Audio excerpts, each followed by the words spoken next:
El florecimiento de la vida es un fenómeno cotidiano, pero ¿qué nos hace tan afortunados en la Tierra para que podamos celebrar la vida todos los días?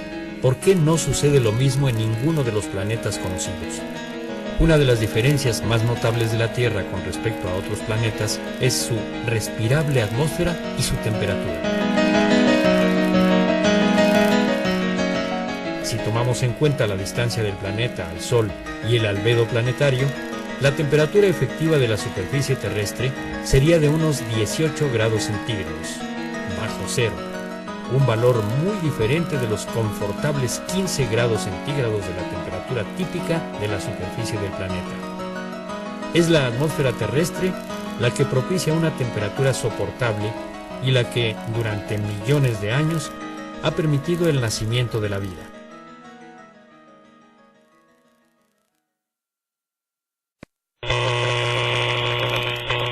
Todos los objetos, al calentarse, emiten radiación electromagnética.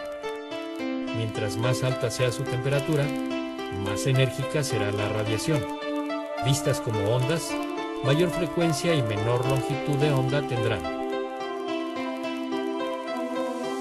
La atmósfera terrestre es prácticamente transparente a la luz solar. Una tercera parte de la radiación solar que llega a la Tierra es reflejada de vuelta al espacio. El resto es absorbido por su superficie. Al calentarse, la Tierra emite radiación infrarroja de menor energía, invisible al ojo humano, pero a la cual la atmósfera no es transparente.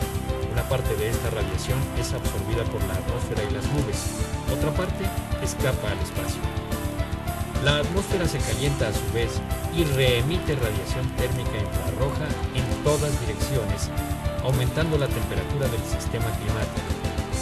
De esta manera, la temperatura en la Tierra es más caliente de lo que sería si no hubiera atmósfera, porque recibe radiación solar y atmosférica. Así, el calor se mantiene aún de noche cuando no llegan los rayos del sol. Cuando se empezaron a estudiar las propiedades que hacen que nuestra atmósfera sea tan habitable, no se encontró mejor analogía que un invernadero. En realidad, lo que pasa en la atmósfera no es lo mismo que lo que pasa en un invernadero.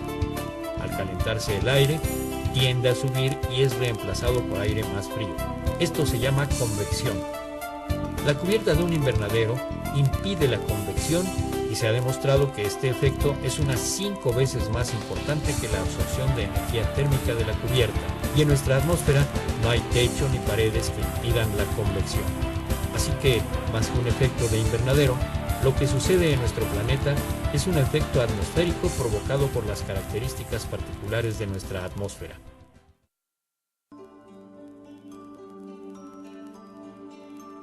De todos los gases que componen la atmósfera, solo el 1% absorbe la radiación térmica terrestre. Es decir, solo este minúsculo porcentaje es responsable del llamado efecto invernadero, por lo que los gases que lo provocan los llamaremos gases de invernadero. Entre estos, los más importantes son el vapor de agua y el dióxido de carbono. Es claro que en la medida en que estos gases aumenten en nuestra atmósfera, el efecto invernadero aumentará. El caso del ozono es muy interesante por el doble papel que juega. En la troposfera, donde ocurren los eventos atmosféricos más importantes, el ozono es un gas de invernadero, además de que es un contaminante dañino para la salud. En cambio, en la estratosfera, el ozono bloquea la radiación ultravioleta. La contaminación ha provocado que disminuya el ozono estratosférico, que es vital para la salud humana, y se incremente el nocivo ozono troposférico. Otros ejemplos de efecto invernadero planetario los encontramos en nuestros planetas vecinos. Marte tiene una atmósfera muy tenue, insuficiente para mantener una temperatura a niveles aceptables, y además su atmósfera no puede filtrar los letales rayos ultravioleta. Es un ejemplo de efecto invernadero al mínimo. Por otra parte, Venus, con su atmósfera 90 veces más densa que la nuestra, repleta de dióxido de carbono y otros gases venenosos, tiene una temperatura tan alta que la vida es imposible. Este es un ejemplo de demasiado efecto invernadero.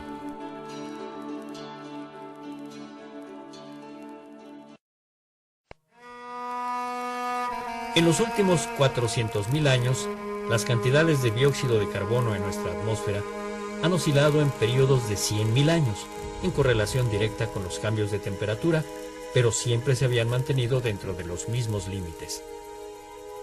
Los niveles más altos de dióxido de carbono nunca habían sobrepasado las 300 partes por millón en volumen en todo este periodo.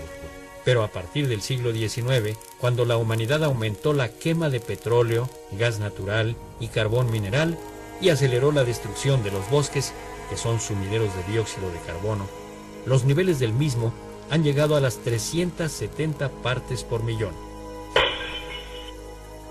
En un siglo se ha alcanzado un registro que nunca se había alcanzado en 400.000 años.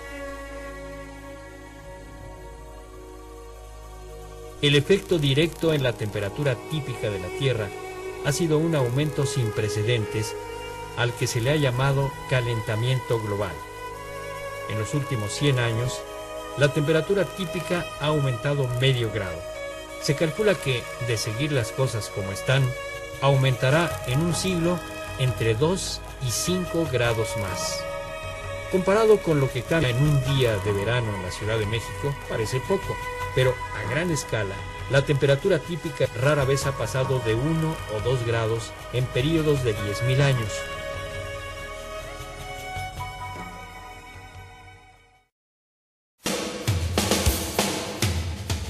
Lo más grave del calentamiento global es la velocidad en que está sucediendo, que como hemos visto no tiene precedentes en la historia del planeta. Las consecuencias son imprevisibles, pero entre lo que se ha estimado y lo que ya está sucediendo es que los polos se derritan más rápidamente y en consecuencia aumente el nivel del mar, lo que a su vez provocará inundaciones. Además, al evaporarse mayor cantidad de agua, se refuerza el efecto en la atmósfera. Aún hoy en día, con los numerosos estudios y escenarios que se han desarrollado, no es fácil predecir las consecuencias. El fenómeno no es simple, pero lo que es seguro es que la alteración del clima tendrá consecuencias en la forma de vida en la Tierra. Nuestra Tierra, que, gracias a la atmósfera y al efecto invernadero, es un paraíso apacible, podría convertirse en un infierno incompatible con la vida si es que lo permitimos.